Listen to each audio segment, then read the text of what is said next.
Hi guys! Welcome back to my channel. Pauwi po tayo ngayon ng ating bahay.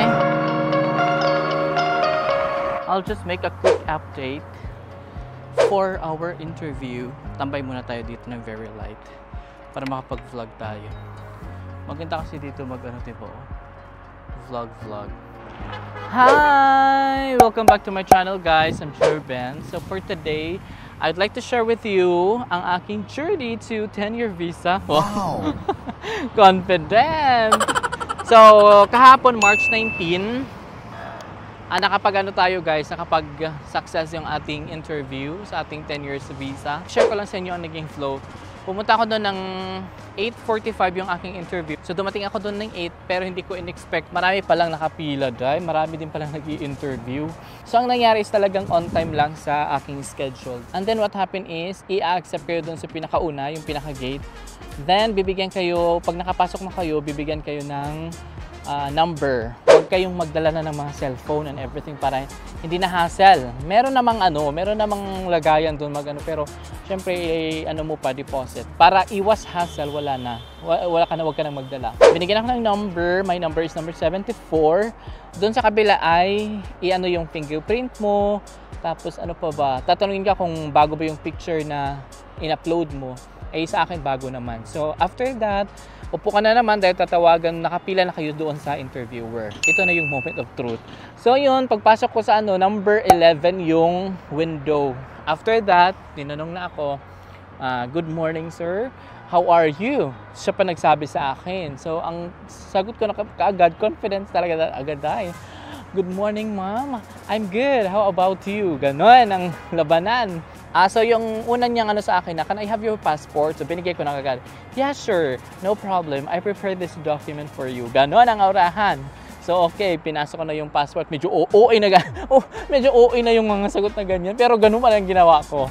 So binigay niya yung passport. Pagkabigay ko ng passport, nag-question na agad, is this your first time? Sabi ko, yes, it's my first time. Then, ang next ng question is, what is your work here in Saudi Arabia? Tapos, ang sabi ko, itong naging sagot ko, I work as a planning engineer in Abdulaziz Al Saghir for 6 years. Actually, medyo nagkamali pa ako kasi nasabi ko, 9. Tapos, ko lang, in 6 years and 7 months, so nearly 7 years.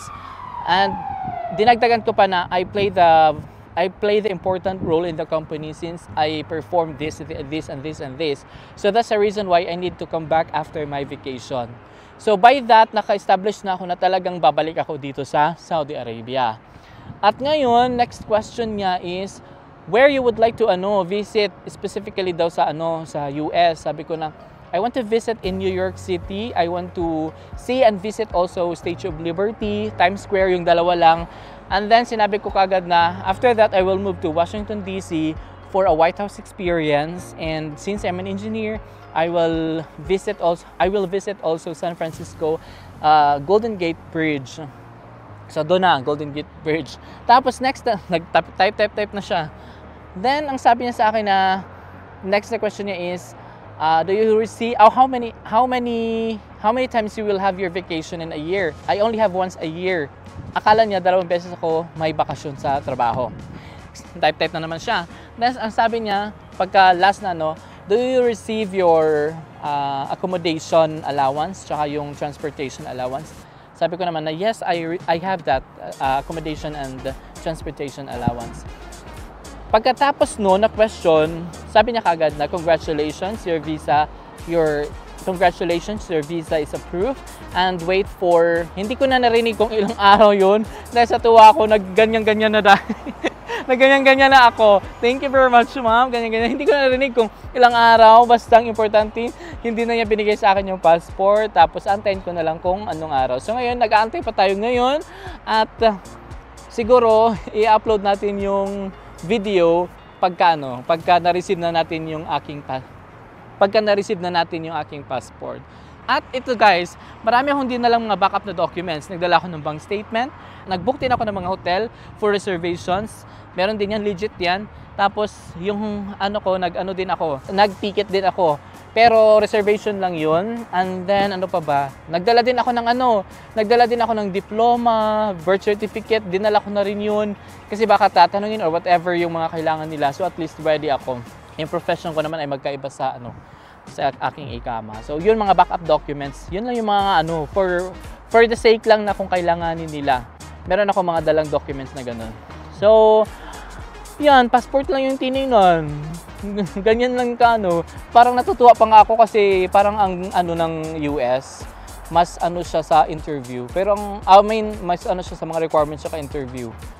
Ganun. Hindi tiningnan kung ano yung mga laman ng bangko mo. Hindi, walang ganun. Huwag kayong matakot. Try nyo lang. Ang bayad pala nun ay 703 sa SAR, sa Saudi Riyals. Pero 180 something, 185 ata sa US dollar. So, I guess, dito lang muna tayo at isi-share ko na lang sa inyo once na I have my physical passport na ma-receive ko na yung passport natin. So, I guess that's it for this episode. Mag-episode na rin tayo kung ma-receive na natin yung ating passport. That would be all and God bless. Bye! Nandito po tayo ngayon sa sa park. Yan. O, diba? Yan. Kasi mas maganda yung ganitong oras mag-vlog. Hindi masyadong kailangan ng mga lighting. Aray.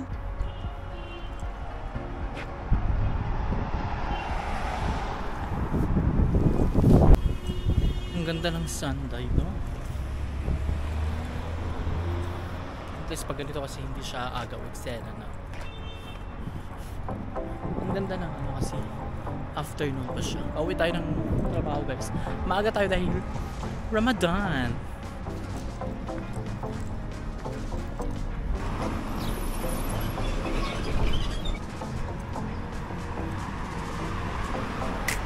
Ito yung bahay namin.